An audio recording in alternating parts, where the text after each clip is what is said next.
not all. Look, if I didn't say anything, you would interpret it as hip hop is fine with his behaviors. There's no one else being vocal. So you would look at it and just say, because that mind your business, or let me not say nothing about nothing, or those things, it would allow the entire culture to register as if they're for that. Snoop Dogg didn't just betray Shakur. He helped erase him. Everyone assumed the Diddy documentary was the final reckoning, the last nail in a disgraced mogul's coffin, until the real target started sweating. Now, from a prison cell, Suge Knight is naming names, and the man who bought Death Row Records is the one scrambling to contain the fallout. This week, sources inside the Las Vegas detention center confirm Kef D, the only man charged in Shakur's assassination, is talking, and Snoop's name keeps surfacing alongside Diddy's alleged $1 million payoff. Netflix's documentary left critical footage on the cutting room floor. 50 Cent's team is sitting on unreleased tapes, and Snoop's sudden silence speaks louder than any denial. The math doesn't add up. A delayed trial, a late collaborator, and a flash drive full of names no one will confirm. This isn't about justice for Shakur. It's about who's next, and the industry's most untouchable player just became the most exposed. The first leak was just the warning shot. What comes next isn't a scandal, it's a purge. The man put a lot of out there himself. So whether it's true or it's a lie, he got to answer for that. And whatever his explanation is, we're going to see. But he said... The moment Sean Combs was sentenced to 50 months in a federal penitentiary, the industry breathed a sigh of relief. The trial was over. The headlines were written and the machine could move on. But that's when the Real story started unraveling. Because while the courts were busy with Diddy, the whispers weren't about him anymore. They were about the man who'd spent decades carefully avoiding the crossfire. Snoop Dogg's name wasn't just in the conversation. It was at the center of it. And the timing was immaculate. Just as Diddy's legal team was filing appeals, just as his sons were announcing their own documentary project, just as the dust seemed to settle, the first cracks appeared. It started with a prison call. Not from Diddy, but from Suge Knight, the man who built Death Row Records, the man who'd been locked away for years, the man with nothing left to lose. And what he said didn't just implicate Snoop. It connected him to the one thing no one in hip-hop has ever been able to shake, the assassination of Shakur.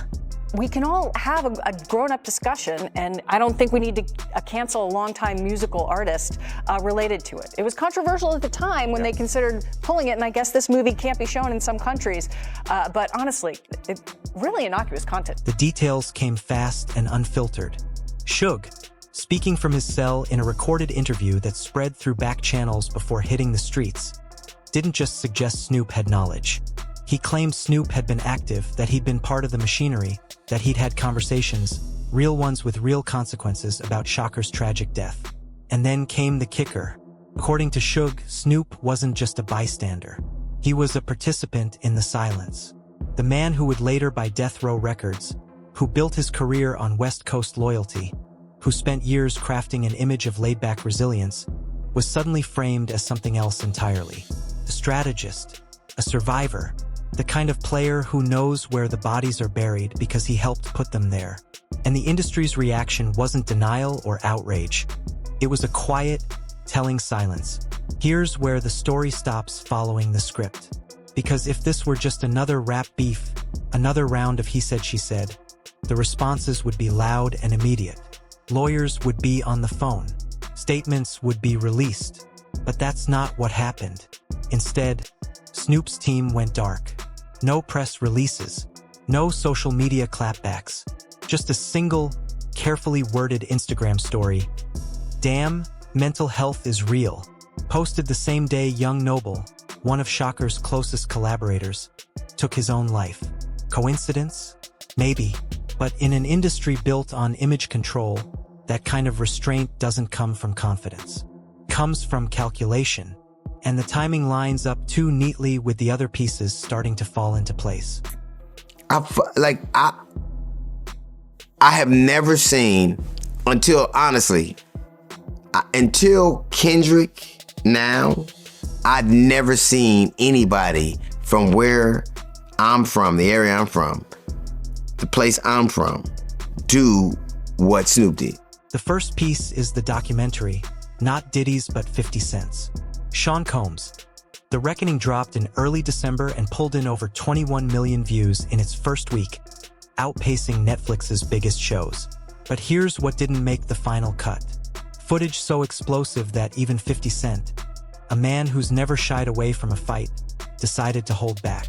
Gene Deal, Diddy's former head of security, let slip in an off-camera interview that there were scenes too dangerous to include. Scenes that didn't just involve Diddy. People are panicking, he said, and when pressed on who exactly was panicking, he didn't name names. He didn't have to, because the second piece was already moving. Kef D, the only man ever charged in Shakur's murder, had his trial delayed until February 2026. 10 extra months to talk. 10 extra months to negotiate. 10 extra months for the people who might be named in his testimony to prepare their defenses. Let's talk about it, man. So you feel like it was bigger than Orlando shooter Pac. You feel like it's more to the story. You don't think it was that simple. And then there's the money. $1 million. That's the figure Kef D has repeatedly cited as the price for Shakur's murder. $1 million allegedly funneled through channels that have never been fully traced. $1 million that, according to Suge, didn't just come from Diddy.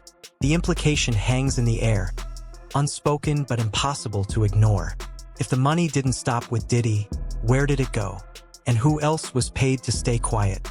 Because here's the thing about these kinds of arrangements. They're never one-time deals. They're investments, and investments require returns. So when Suge starts talking about Snoop's role in all of this, when he mentions conversations and agreements in the kind of private details that never make it into police reports, the question isn't whether it's true. It's whether it's verifiable. And in a world where Diddy's own sons are now filming a documentary, where 50 Cent is sitting on unreleased tapes, and where Kef D is the only man who can connect the dots, verifiable might be the one thing no one can afford. The contradictions are what make this more than just another scandal. Start with Snoop's purchase of Death Row Records in 2022, a move framed as a triumphant homecoming, a reclaiming of West Coast legacy. But look at the timing.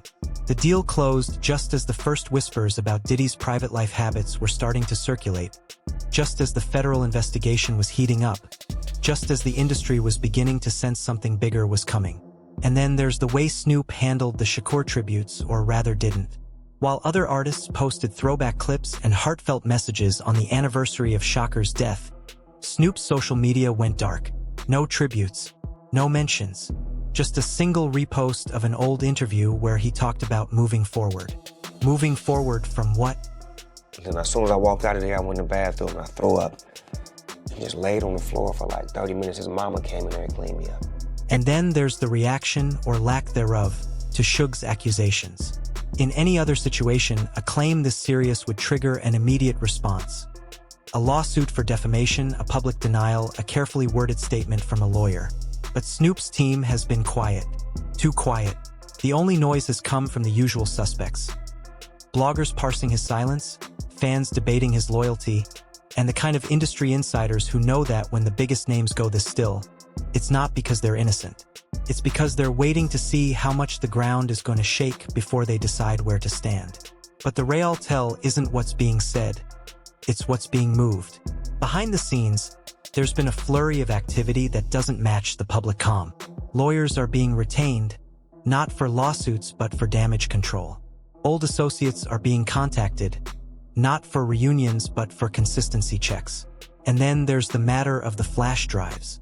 Kim Porter's name has been floating around the edges of this story for months, ever since rumors surfaced that she'd left behind a collection of private recordings and images implicating some of the biggest names in the industry. The drives themselves have never been confirmed, but the fact that no one, not Diddy's team, not Snoop's, not even the most aggressive tabloids, has outright denied their existence speaks volumes. Because in a world where denials are currency, silence is the most expensive response of all. And this is where the story starts to bend. Because if this were just about Diddy, the focus would still be on his appeal, his prison conditions, his son's documentary. But it's not. The focus has shifted to the man who spent 30 years carefully positioning himself above the fray.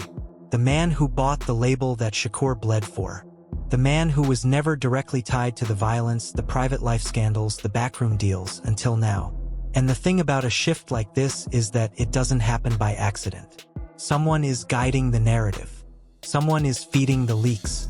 Someone is making sure the questions being asked aren't just about what happened, but about who's next. Because the first rule of damage control is that you don't wait for the storm to hit. You redirect it. And right now, the storm is heading straight for Snoop. Well, she just a strong black woman off the tippy. You know what I'm saying? Like. But here's the part that doesn't add up. If this were just about Shakur, if this were just about old beefs and unsettled scores, the targets would be different. The accusations would be louder. The responses would be angrier. But that's not what's happening. Instead, the story is being carefully managed. The leaks are controlled, the reactions are measured, and the one person who could put all of this to rest, Snoop himself, isn't just staying quiet. He's staying away. No interviews. No impromptu live streams. No let me set the record straight moment.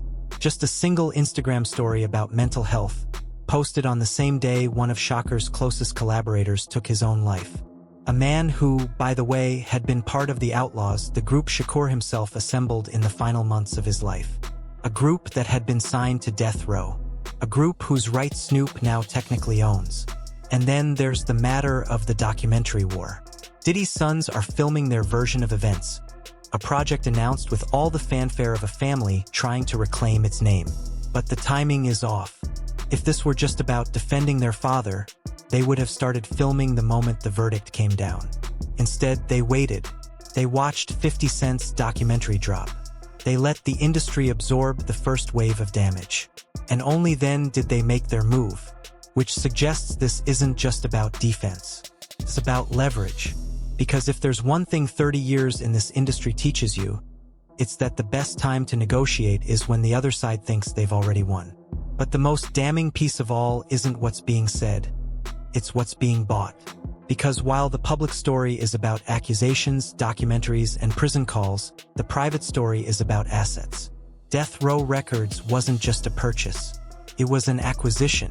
And in the world of hip-hop, where catalogs are king and legacy is currency, the man who owns the rights to Shakur's final recordings also owns the rights to what gets told about them.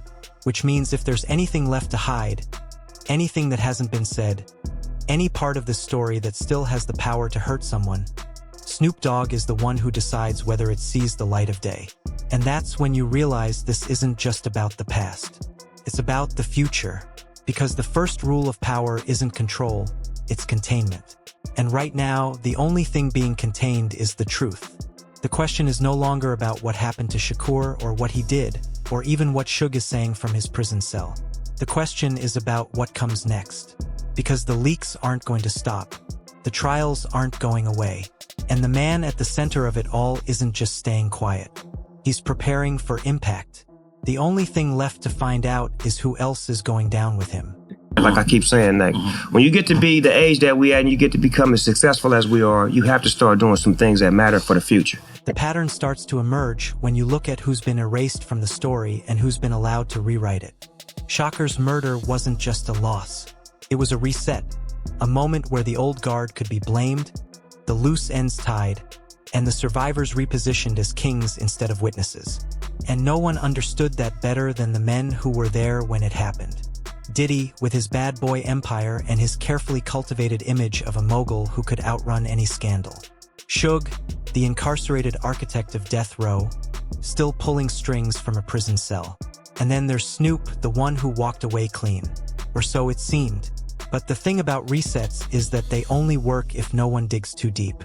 And right now, someone's digging. The question isn't just about what happened in 1996. It's about what's been happening ever since. Because the men who controlled the narrative back then are the same ones trying to control it now. And the cracks are starting to show. Start with the Quad Studios shooting. November 1994. Shakur gets robbed, shot 5 times, and survives. But the fallout destroys his trust in the people closest to him. He points fingers. He names names. And then, less than 2 years later, he's gone. But here's the part that doesn't sit right. The men Shakur accused didn't just survive the aftermath, they thrived. Diddy turned bad boy into an empire. Suge kept death row afloat until his legal troubles caught up with him. And Snoop? He did what he's always done. He adapted. He distanced himself from the chaos just enough to stay clean, but never so much that he lost his place in the hierarchy.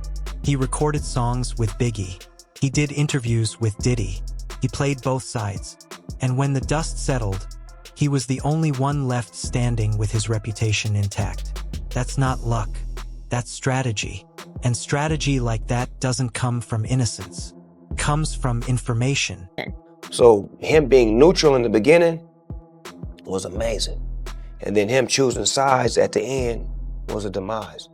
And then there's the way the industry treated Shakur's memory. For years, his tragic death was framed as the ultimate consequence of the East Coast-West Coast rivalry. A tragic but inevitable outcome of rap's most dangerous era.